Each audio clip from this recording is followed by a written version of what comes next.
Good morning and welcome to another edition of Let It Be Known. It's Monday morning and it's truly fall on the East Coast. Niele, good morning.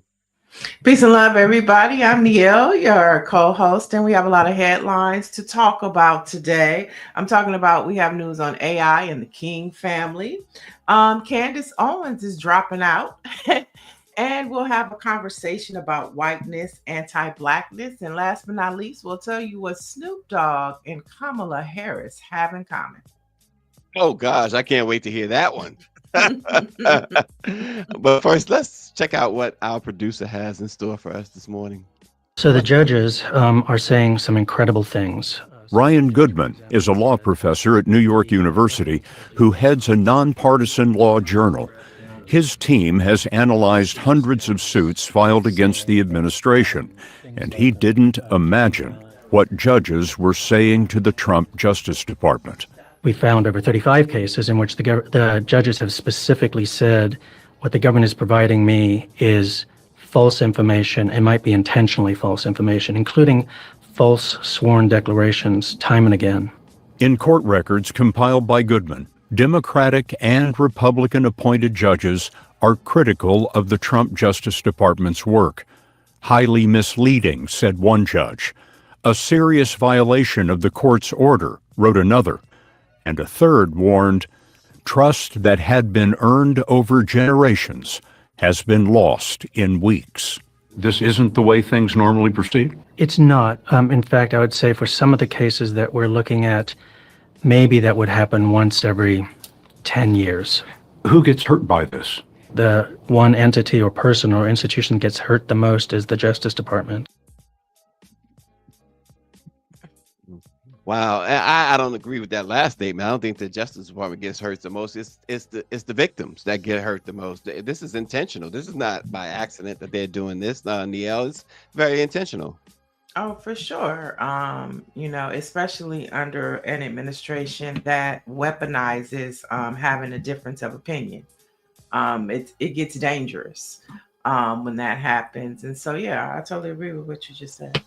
Yeah, and there was, and I'll never say the guy's name right, but the poster boy for this whole immigration thing, Carmen, whatever. And I apologize for not knowing how to pronounce his name, but y'all, I think people know who I'm talking about.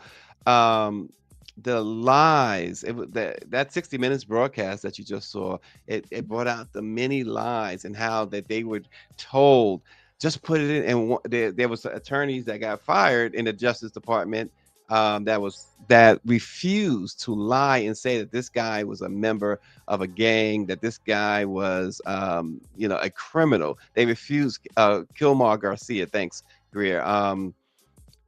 That they said that they wanted these attorneys in the U.S. Department of Justice to lie. The administration wanted them to lie, and so we keep seeing this stuff. And this is a whole mess. And when people want to jump up time and again and say how much they love this president, that he's their president, it shows you where I keep my distance from people like that. Put it that way. Oh, well, I mean, I like to have diverse conversations, Oh, I but understand. neither that's neither here nor there. But I mean, I think all of it in a nutshell, America has a problem. Yeah, without And question. yeah, we have a problem, and I don't think that it's going to get any better until we do something about this clan that is occupying the White House. And so that's why I say, Neil, and I understand your point, but that's why I say I keep my distance, because we don't have time now for the foolery. We don't have time for it, in my opinion. Oh, well, You it's can. definitely. I mean, Yeah. ask the lawmaker on Capitol Hill, Mhm. and they need the time. They want the time. They want to fix it. So, I mean, No, what I'm saying is I don't have time to hear some black person tell me how great Trump is. I don't have time for that. mm, That's what I don't have time for. And I had somebody come at me over the weekend on my timeline. It's a guy who he sometimes, I don't know if he still watches the show, maybe changed his name or whatever, Charlie Martin, who by all appearance is a white guy, but he claims that he's not 100% white or whatever, that he's black or whatever. We grew up with him. And he is so ardent of a supporter of Donald Trump. And I keep telling this guy, okay, that's your privilege. That's your right. But I don't need you in my face. I didn't ask you. Mhm. Right? You can go walk around in white privilege. I can't. So take that You somewhere said else. he was mixed. You said he was mixed. He's to me, he's an Italian. I don't know what he's mixed with. Oh, so he's And not okay. yeah, look, you look at him and you look at, you know, Eric Trump. They look, there's no difference in how they look. I mean, give me a break. But you can't. What I'm saying is, you have a right, and you're right. You've always been right. You have a right to whoever you want. That's your business. I could care less if you Democrat, Republican, whatever. I could care less. Mhm. But don't come at me, especially in my private time. On here, you can come at me all you want, right? This is what we do. We invite the political conversation, but don't come Mhm. at me with that trash. These people who want to support that. How do you support that? How do you support that? But give me especially if you say you're black. But anyway, um, he claims to be black. That's what I was What I'm saying. saying. You said Yeah, that he claims to be black. That's what. Yeah. yeah, Okay. yeah. He claims to be black. Um, a lot, they say actions speak louder, right? And so your actions tell me what you are. At least 7 million people attended the No Kings protest in America. It was estimated. And of course, there was huge protests, not just in America on the No Kings. It was Brazil, the United Kingdom, Japan, and other places as well. So there was a huge statement, Niele. Mhm. And Donald Trump shitted on all of us with this AI generated video. He literally shitted Hmm. on America. I mean, had an AI generated, was in the plane. And it's so funny how he responds because maybe a few weeks ago there was a video of him praying and all these evangelical pastors praying on him, and he just started defecating everywhere. It was AI generated, and so it's like he's like, okay, you're gonna make fun of me and my prayer warriors, so I'm gonna shit on America on their protest. I mean, Yeah. it's ridiculous. But let me tell you, Is go it ahead. dementia? But besides all of that, I was able to attend the Los Angeles Yes. protest, and it felt really good to get out there and be with the people. I hadn't probably been to a protest since 2020. Mhm. And so to be out there amongst the people, especially with our brown brothers and sisters, it felt really good. It felt very empowering.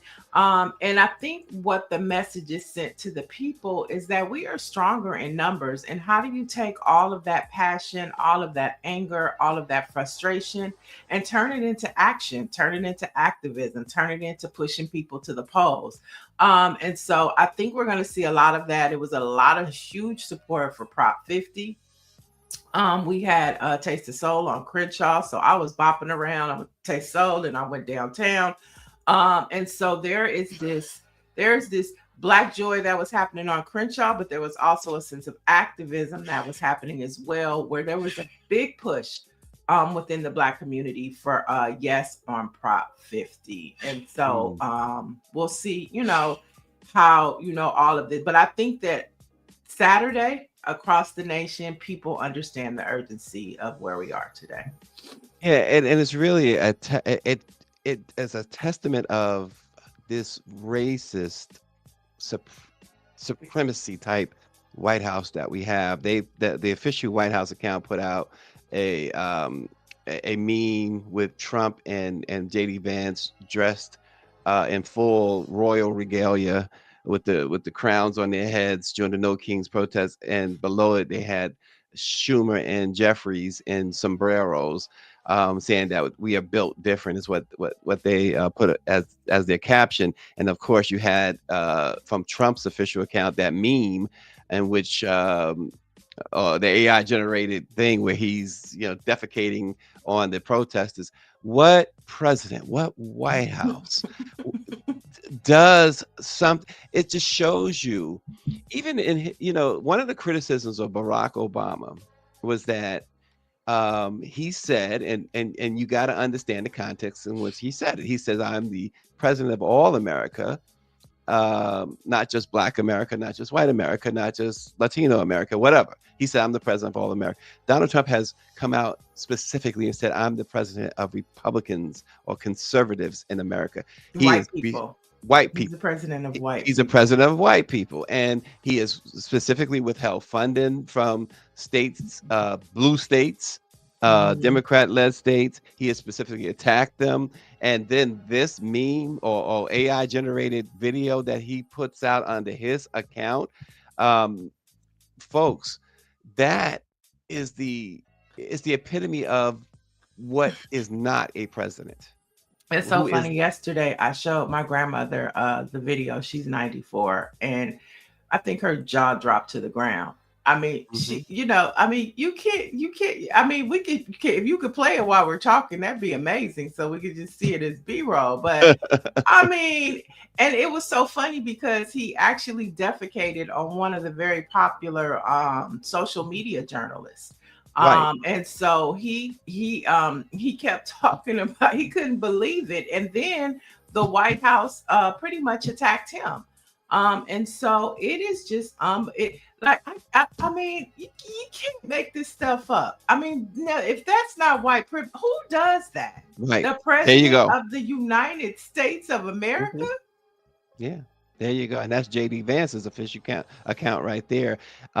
It just shows you, yes, David Youngblood, the definition of vile. It really is. And This this it's the makes no sense. significance. This right here is when they came back from their trip from Africa, right? And Hmm. so Nancy Pelosi and all them were taking a knee and they had on their kente cloths. And so that says a lot right there if you think about what they're saying in king attire, and they have on kente cloths, and you got them bowing down. I mean, and they had to dig through the crates for that. Hmm. Yeah, it shows, uh, to me Look, again. It's just yeah, I mean, it's not funny. I mean, it's not funny, but it's unbelievable. it's unbelievable. I love Reese Colbert. Reese Colbert is always on point, and what she called him Diarrhea Don, among other things. But but she let him have it. Like Reese Colbert is the Jasmine Crockett of journalists. Mhm. That is for sure. But I, I want to jump. do this. I want to share something. First, I want to say that, even I went to my son's marathon on that day, and even some of the runners had on their shirts, Hmm. no kings. So people were protesting no matter what they were doing. So that was really great. But, I don't know that I believe that Donald Trump himself is doing a lot of this. I think that Stephen Miller, and that they are the ones behind this, because honestly, I think Donald Trump has dementia at this point. And I think that the Stephen Millers of the world, and the what's the other one? Russell Vault, Russell Vault, but the other one that was just desperate, from Bannon. Bannon. They Mhm. are behind a lot of these, and Trump is, of course, great. Oh, great. You know what I mean? Mhm. But Mhm. he's not creating it. Someone else is doing this for him. This is Oh yeah. Oh well, yeah, we know. Yeah, I mean, it's And I just think like that they're the ones that's putting the battery in his belt. Like he likes stuff like this, but I think he's completely out of his mind. And that all the things that we're experiencing right now, things that's happening with the banks and all of that stuff that Mhm. they're predicting, they are the ones behind this, not him. I'm not saying Oh that he yeah. doesn't want it, but he is the useful idiot in this moment. yeah. I mean, I think we kind of know he doesn't know. He doesn't know how to even function in AI. I mean, I don't think he knows what's happening. But if he sees it, he's like, "Oh yeah, it's like that commercial. Hey, Mikey, he likes it. I'm not gonna try it. Hey, you try it. Hey, Mikey, he don't." I mean, that's Donald Trump. But I think he's 10 toes down for all of it.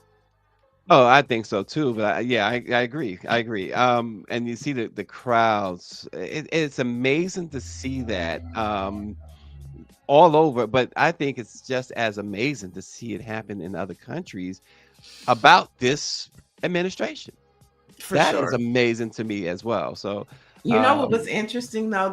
While they were defecating on America, they sure weren't talking about their little failed peace treaty over in right. Gaza.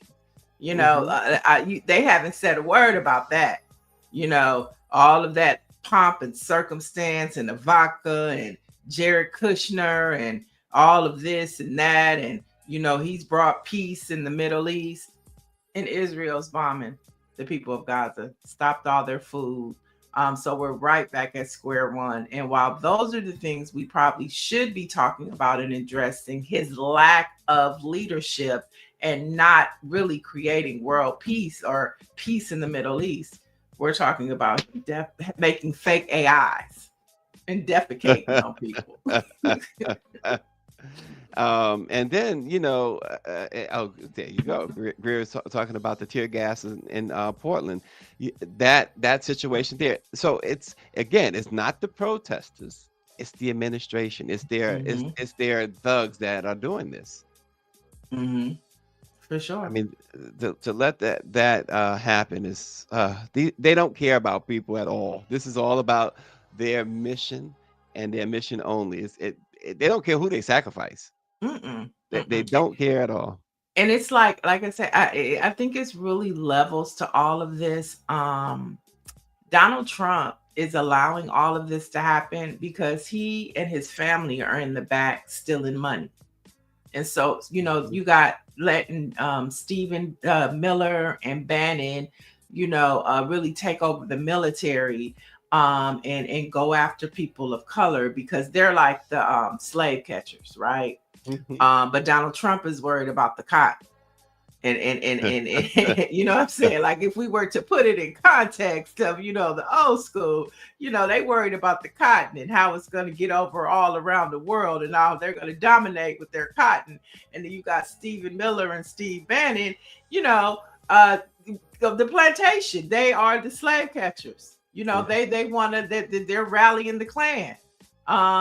And then you have somebody like a Volt who is trying to preserve white purity and just try to take over and wipe out black folks. So I think it's so many different layers that is happening in the White House, but it's all working together in their ecosystem.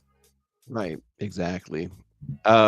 Three or more major changes are reshaping Social Security, and they could hit Black Americans the hardest. And again, do you want to support this as a Black person? Go ahead, idiots. First, the full retirement age is rising to 67, cutting lifetime benefits for workers with shorter life expectancy. Second, the Trump administration is moving to tighten disability eligibility, which could leave hundreds of thousands without support. And third, paper checks are gone, forcing millions of unbanked seniors and disabled people to navigate a digital system they may not access. And all of this, the experts are warning that these shifts will deepen long-standing racial gaps in a program that was never built to protect everyone equally. Right. They're And destroying it. yeah, and all of this is happening while the government is shut down. So you have like I say, like there are multiple things happen, even in with this shutdown. Part of it is so they can't swear in the newest member of Congress who would tip the scale for the Epstein files to be, Yep. released. You have that going on. Then you have the aspect of Russell Vogt using the shutdown to just get rid of federal workers, get rid of long-standing programs within our country.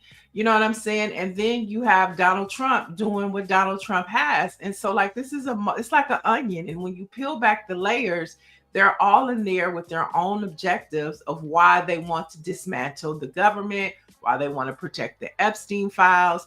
And while Donald Trump is using also the shutdown is, to have people back in their districts, take over the elections. There's so many layers to what's happening. So this shutdown is not just about Democrats and Republicans on Capitol Hill fighting. They're using Yeah. this to really take away programs and never bring them back.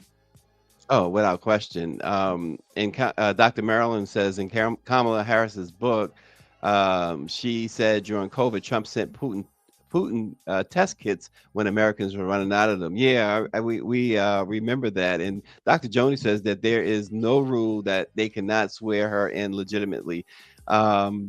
They're not following any rules, and if it's an unwritten rule, they're certainly going to write it the way they want to write it, and that's just where we are. And there's right now no one to stop them, so it's going to Right. have to be the people. And the funny thing about it is there's this talk now, this stimulus check. And it really it's classic because they kind of know how much of a short attention span American people have when they get a check. So now they're going to gut all of these programs and resources, like how Americans across the country, even this morning, are getting letters that their SNAP benefits they're not going to receive them for November. And then they're going to hit us with this stimulus check. And then there are going to be some that are going to be like, oh, look at Donald Trump. He's taking care of us. He's passing out money. No, dummies. I'm sorry. No. He is taking away all of our benefits. And now he's giving you a check, a one-time check. Meanwhile, the benefits that you get every month are no longer coming to your account. Oh boy, yeah. And just think, so folks are now starting to find out in several states how much their healthcare bill is going to be, and everyone will find out on November 1st. And as the shutdown continues, they've passed the date in which these healthcare companies, if you will, can set their rates, and so they are setting them with the anticipation that they will not have these subsidies. And already in places like Oregon, they are getting bills $1,600 a month. A family of four earning a certain amount of money, they're seeing their bills up to $2,000 a month for health insurance with high deductibles. So this is what this administration has done. And it's happening, on local levels all across the country. But the sad part is, well, thank God for this is when social media works. This is when social media functions in a way that is helpful to the community, because you get to see a hyper local story on a national level. So then you see it happening in Los Angeles, you see it happening in Chicago, you see it happening in a small town in Idaho. And so because the mainstream media isn't going to give it to us. But if you're paying attention to your algorithm, and hopefully your algorithm does get a little news, you begin to see how things are happening across the country, and things are like a pot of water. It's, boiling at a rapid pace.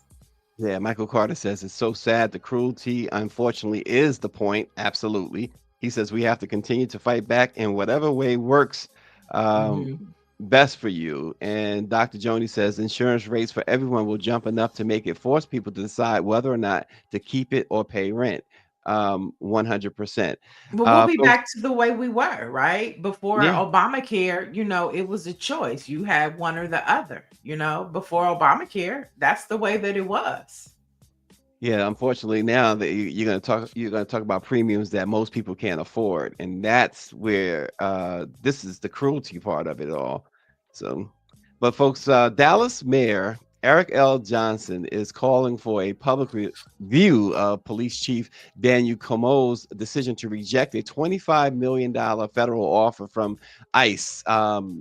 The ICE wanted his department they wanted to join up with his department to create the type of kidnapping and havoc that they've been creating everywhere else. And he said no. And they offered him $25 million. He said no. But Dallas Mayor Eric L. Johnson is furious. And this is a black man. The sheriff is the chief is a black man, and the mayor is a black man. And the mayor, of course, is a black Republican mayor who wants to stay in the good graces of his bosses, Donald Trump and his slave owners, basically. Right. Yeah. I'm glad the police chief spoke up. I'm glad he rejected it. And this is where, these are things that we need to see happening in more red states, right? We know progressive states are going to carry the mantle. We see it happening in Chicago. We see it happening in Los Angeles. And so this is good in the state of Texas, where we know you have a governor that has decided to give Donald Trump the 5 seats he wants. And you have, all types of leadership that is Republican led in that state. You have a police chief that is speaking truth to power, and hopefully we'll see more of that in these red states. Yeah. And folks, young Black Americans are escaping to various different cities, fleeing the uncertainty of the authoritarian rule and the Trump administration's assault on social safety nets. They're finding power and purposes in cities like Atlanta, Houston, Washington, D.C., Dallas, Charlotte, and Raleigh, with places where jobs, culture, and community are still thriving. In Atlanta, 37% of businesses are Black owned. In DC, the Black median income is the highest in the nation at more than $52,000. Houston and Dallas both boast booming Black employment and entrepreneurship, and the Carolinas are rising fast as well. So what they're doing, Niele, this new generation is carving out freedom zones where opportunity, stability, and Black excellence are non-negotiable. That's a great story. And we need that type of leadership, and those type of models, that can be modeled in other states and other cities. And so kudos to them for their Yeah. for being innovative, entrepreneurship. I mean, and that's the where we are in America. 9 to 5 jobs are pretty much extinct. You Yeah. talk about working on a job career. Look at what's happening to federal workers, who that used to be the motto of the American dream for a lot of Black families, right? Get you a good Yep. federal job, get you some good benefits, get you a 401k plan. You work for so many years and you retire. That is no longer the motto of what it means to be to succeed, and to live in America. And so it's good to see these examples, and the models that they do, and then maybe people will follow, and Yeah. welcome to the new age of workforce. Dr. Marilyn, thanks for that clarification, actually, that note. She says Dallas elected Eric as a Democrat, and then he changed. He capitulated, Niele. He capitulated. I wonder what Um, made him change. well, I mean, yeah, I mean, I wonder. I want to know, if he they- went in as a Democrat, I wonder what made, what was yeah. that deciding factor? If somebody spoke to him, Mhm. I don't know. I'd just be curious to know why he changed, why he I will switched say up. this. I'm sorry. I will say the surrounding cities and towns are all heavily red, Republican, and led by Republican. Fort Worth, Arlington, all of those surrounding areas there in Dallas, and perhaps he saw it as a way of surviving to make sure he survives. I don't Mhm, know. mhm. Yeah, that's a good question, though, Niele. Um, Dante King has a new book. It's Diagnosing Whiteness and Anti-Blackness, White Psychopathology, Collective Psychosis, and Trauma in America. And companion video series, Diagnosing Whiteness, confronts whiteness and anti-Blackness as deeply rooted systems shaping every layer of American life. We have Dante now as our special guest this morning to talk about uh, anti-Blackness and as he confronts whiteness, diagnosing whiteness and anti-Blackness. Dante, welcome to Let It Be Known.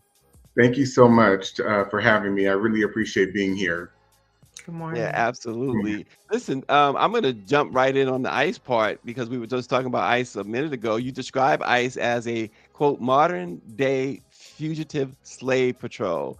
How does this framing, Dante, change how we understand U.S. immigration policy today? So I think we have to first understand that America was founded as a white country due to the 1790 Nationality Act. And that's the United States of America. But you can trace this behavior back to the colonial period, particularly in the colony of South Carolina, where in 1690, the collective white race was authorized, but also legalized.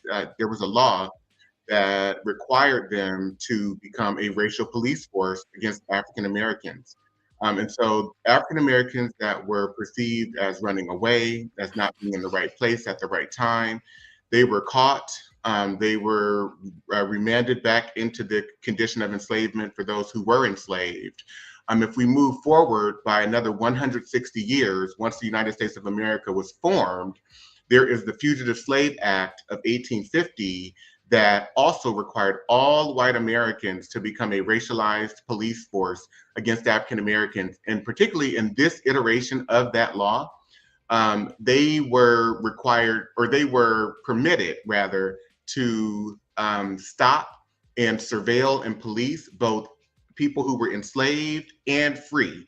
This law made allowances for anyone that they suspected to be a runaway slave, which is how you get to Solomon Northup in his book, 12 Years a Slave, and then later on the movie.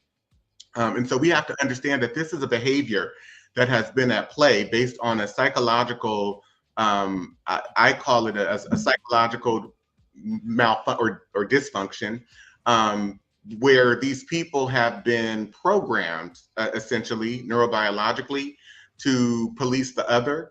They've been also given permission through white American institutions, the legal institution, to enact this behavior. So this is not new. There's a history behind everything that's happening now. And I refer to Dr. Amos Wilson's book, The Falsification of African Consciousness, a lot in my writings, because he talks about how we have been psychologized to live within white delusion. We all are living in a delusion because they have been able to impose their psychology into all of us. They have been able to impose their psychology into the educational framework. So we are operating on a psychoeducational framework, and that has led us to perceive or to believe or accept rather the reality that we're in through a delusional state. Much of what we attempt to assert as progress, the strides that have been taken in this country to make life better for Black and brown people, it's all false. And so I trace a lot of this in my current book, and I'm also working on another publication that will be out early next year. Okay. Yeah, Wow. so you touched on a lot of important points, but one of the ones that you touched on, you talked about a framework, is like systemic racism and how it is interwoven into the fabric of this nation. And so you talk a lot about whiteness beyond attitudes. And let's talk about that structural framework that you talk about, which is systemic racism. And we see it happening now. And we see something like a Donald Trump come in, right? And he just opens the floodgates to everything that you just talked about from a historical context. Do you think with all of this happening, we will be able to put the genie back in the bottle? No. Not at all, because even though there are, for example, white people and now people of color, including Black people, even the gentleman that you just talked about, the mayor in Texas, we again are operating by a psychological context, or within a psychological context that has been superimposed onto us. So even the ways in which we understand ourselves is through a white psychological framework. And so when we think about, for example, the violence of whiteness, right? If we can go back to the Casual Killing Act, and if I may, I'm just going to share a few quotes of examples that are in my book. So the 1669 Casual Killing Act stated, whereas the only law in force for the punishment of refractory servants resisting their master, mistress, or overseer cannot be inflicted upon Negroes, nor the stubbornness, the obstinacy of many of them be suppressed by other than violent means, be it enacted and declared by this grand assembly, if any slave resists his master or other by his master's order correcting him, and by the extremity of the correction should chance to die, that his death should not be accounted a felony. But the master or that other person appointed by the master to punish him shall be acquitted from molestation, since it cannot be presumed that premeditated malice, which alone makes murder a felony, should induce any man to destroy his own state. So within the construct of that particular law, it is making room for assuming that white people are acting in good intentions. But it's also establishing a psychological and a systemic and legal context whereby people in the society, all Europeans, as well as Black people, if authorized by their masters, mistresses, or overseers, or their bosses for those who weren't enslaved, to be murdered with impunity. And so what then evolves as a new group of people who are not yet necessarily characterized as white, because that doesn't happen until 1681, particularly in the legal context. What is happening psychological to these people? How are they being trained? What is developing psychologically, behaviorally, in terms of their dispositions and attitudes? And so there's a psycho-legal, psycho-political, and psychocultural aspect to all of this, where in Dr. Bobby Wright's work around the psychopathic racial personality, he says in their relationship with the Black race, and I'm going to go to this quote because I included it in my book and I've gotten a lot of flack for this quote. But Dr. Bobby Wright says, in their relationship with the Black race, whites are psychopaths, and their behavior represents an underlying biologically transmitted proclivity with roots deep in their evolutionary history. He says, all you have to do is study evolutionary history. He says the psychopath is an individual who is constantly in conflict with other persons or groups. He is unable to experience guilt, is completely selfish and callous, and has a total disregard for the rights of others. One of the best methods that can be used to measure the psychopathic traits of the white race is observing and analyzing their universal overt behaviors and attitudes towards Blacks. Psychopaths simply ignore the concept of right and wrong. By ignoring this trait in the white race, the lack of ethical and moral development, Blacks have made, and I will include brown people at this moment, Black and brown people have made and are still making a tragic mistake in basing the worldwide Black liberation movement on moral suasion. It is pathological for Black and brown people to keep attempting to use moral suasion on a people who have no morality where race is the variable. And I think one of the things that's happening, and I think one of the things that's happening in this moment is that white people themselves have no moral clarity on the moment. They too are operating within a delusion because they don't understand that when you betray whiteness, you become a casualty as well. You can become a casualty as well. And so when we see people like John Bolton, James Comey, who are now being prosecuted, they and their families are in crises because the legal system and the systems in this country have never been used to, and I'm not going to say, but within modern history, they've not been aimed at white people. White women started to lose their minds when the Dobbs decision came down because they've not experienced, so we're hearing people say, this moment is so unprecedented.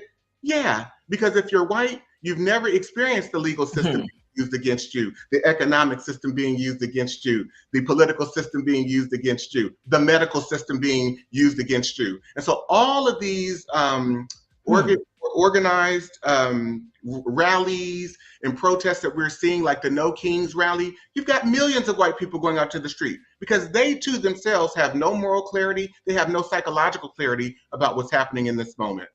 Dante, you you said a lot. You said also that citizenship itself is a white idea. Explain that.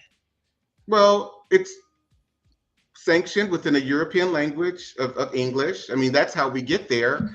These people invaded the North American continent, defied treaties that they established with indigenous people, imported and enslaved African people in this country for the very purpose of subjugating them, for the very purpose of enacting violence in order to create a society whereby they could juxtapose themselves against Black people, and then inserted their own idea of a constitution and own concepts of citizenship and everything that comes with it. And so we have to then understand, so if citizenship is a concept and it's defined to give you all of these rights and privileges, if a certain group is still deprived of those rights, once they're given that concept, all it is an idea. Because I think one of the things that has really sat within my heart and my mind is, how is it that we as Black people, as Black Americans, have accepted this idea that we're citizens, and we're fighting so hard to prove that we are and to gain access into everything that these people have established, their measures of worth, be it economic, educational, cultural, etc.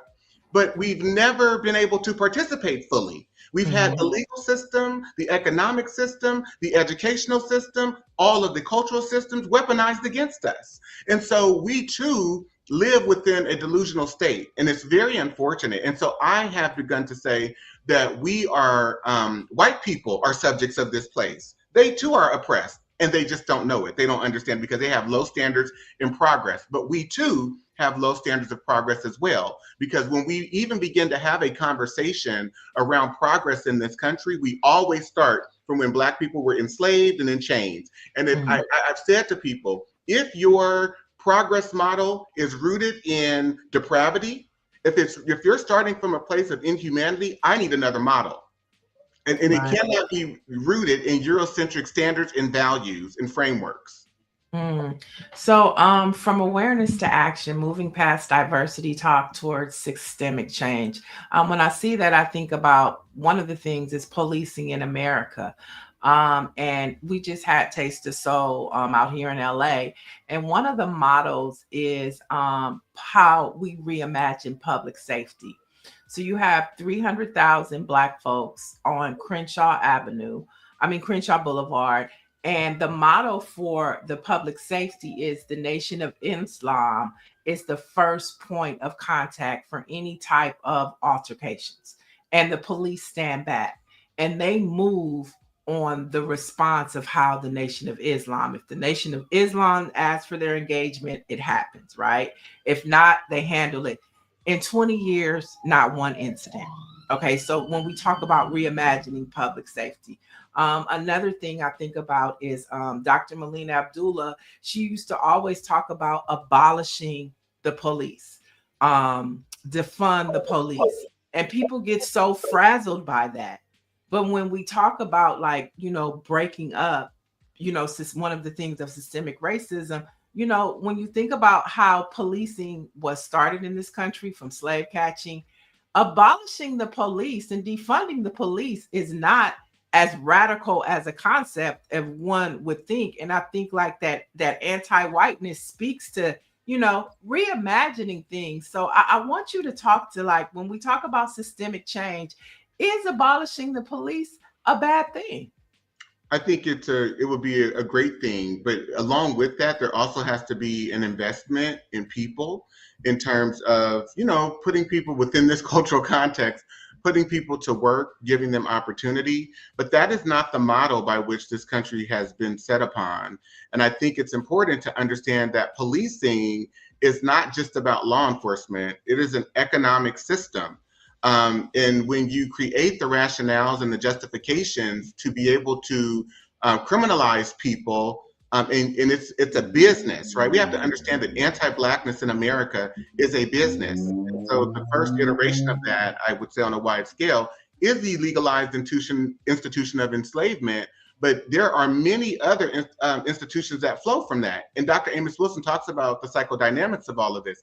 I too agree with all of the people that you mentioned that it would be great, but that's coming from a human-centered place. This is not a human-centered country. And so when Dr. Amos Wilson talks about the psychodynamics of all of this, the psychodynamics of racism, the psychodynamics of anti-Blackness, we have to understand that even the institution that transferred from free labor into low-wage labor, where Black people were concerned, even within the educational system, as they are suspending our young boys and then pathologizing them by misdiagnosing them based on a white model and white framework of behavioral health science that has been all made up. The institution of psychiatry only started within the Western world context in America in the 1840s. And you have white men espousing and projecting their ideas and interpretations about who people are. That is culturally narcissistic. It's crazy. But then you use that framework, that scientific framework, to then say, we have a rationale as to why these young Black boys need to be in special ed. And then you incentivize it through the federal government by saying, we're going to give all of these schools money and more money as they transfer these young Black boys and Black girls into special education. All of these things are working together. They don't want us to do well. They never have. And I think we just have to understand in the affirmative that this country is systemically and psychologically violent and evil. Dante, we're running short on time, but then my last question is this: when you call for diagnosing whiteness, what's the ultimate treatment plan? Good question. Well, within what I've studied and the people that I study, like Dr. Francis Cress Welsing, even some of the earlier work by Dr. Alvin Poussat, um, Dr. Bobby Wright, what this has led me to understand is that there is really no cure for psychopathy. In my book, I talk about malignant diabolical psychopathy, that this is a collective disorder. And so I just really don't know where we go from here, because these people are they are obsessed with guns. They are obsessed with weaponry. They are obsessed with power and control and dominating the entire world. So I really don't know. Yeah. So you wow, you don't know that's deep right there. But I mean, how do Black people coexist in an anti-Black systemic nation? You know, I mean, when we talk about reform, when we talk about abolishing, when we talk about, you know, the strides that Black people have made, and now all of that's being pulled back, like, what is the recourse for all of this? You know, how are Black people supposed to survive in an America that doesn't love them, but we have historically been able to make strides forward? How do we fix that? Well, there have always been, the have and the have-nots. And I think there has been, for example, class-wise, like the Black middle class, people like Martin Luther King Jr., who came from a prominent Black middle class family, which is not really discussed. And then there were free Black people, right, who always were a class above and a step above those who were enslaved, with not understanding that the masses of Black people would never get the types of opportunities that they got. And so I think we have to come together to re-educate ourselves. And the last thing I want to leave your guests with is that no condition that you've ever seen of a Black person, be it your father, mother, grandparents, great-grandparents, it was not their fault. It's not that they didn't work hard enough. It's not they didn't do the things that they were supposed to do. The systems in this country have been weaponized against us, all of us. And when you have all of your life-giving, life-controlling, and life-sustaining, and life-taking institutions being run by a group of people. Malcolm X said it best in 1963, I believe. He was at Berkeley. And he says, when all of your institutions are run by people that loathe you, that hate you, there's no possibility that you can get justice. And so we need to come together to re-educate ourselves. I hope, and I say this to social justice pastors around this country, please bring me to your churches. I will do workshops. I will do keynotes. I will evidence what I'm saying to you, because we need to relieve ourselves of any shame and any blame, and also understand the game that's been superimposed upon us in terms of white psychology. I have one more question. Just listen to what you're saying. Charles Blow wrote a book. I think it's called Fire Shut Up in My Bones, but he talks about the doing a great Black migration, back to the South.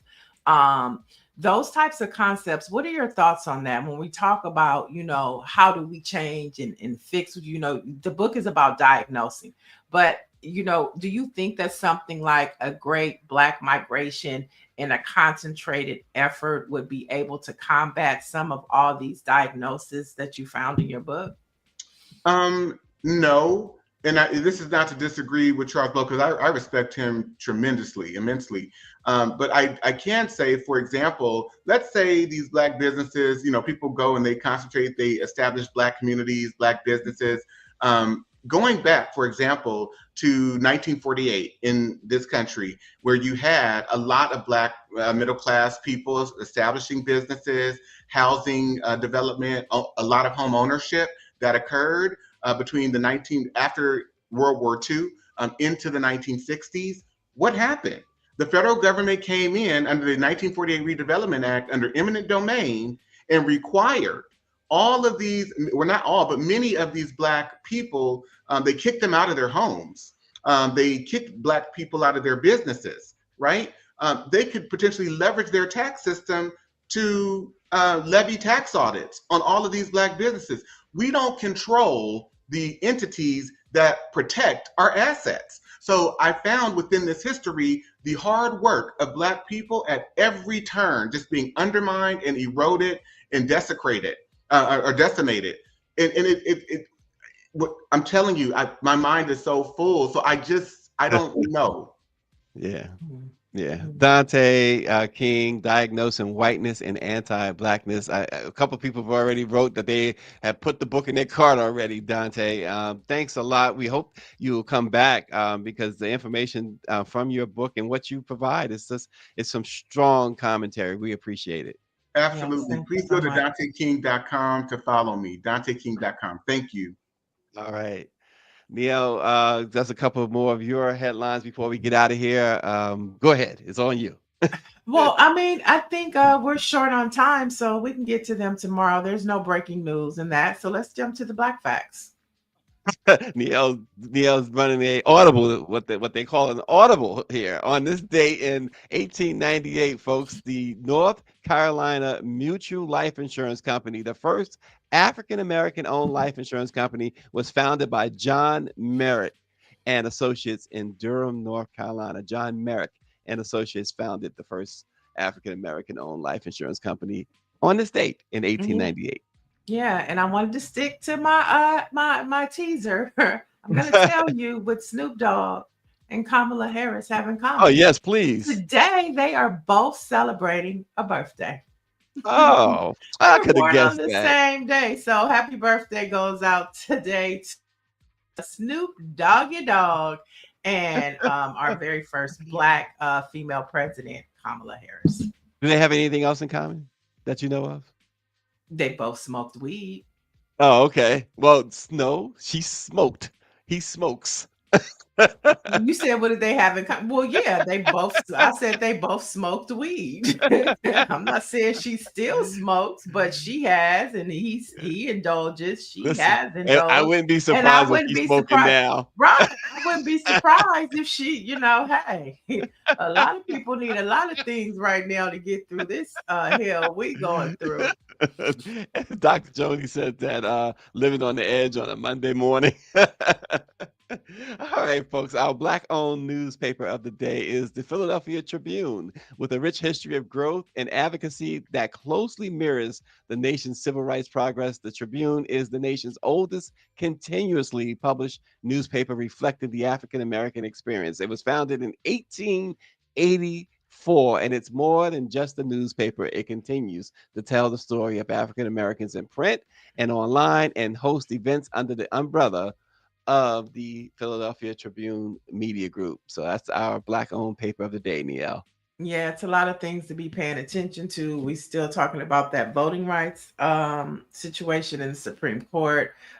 We have a government shutdown happening, and we have a peace in the Middle East that's not happening. It's a lot of stuff going on. And if you want to know the details from the Black perspective on all of it, you want to head over to BlackPressUSA.com. And we'll be back tomorrow. Absolutely. Thanks for joining us.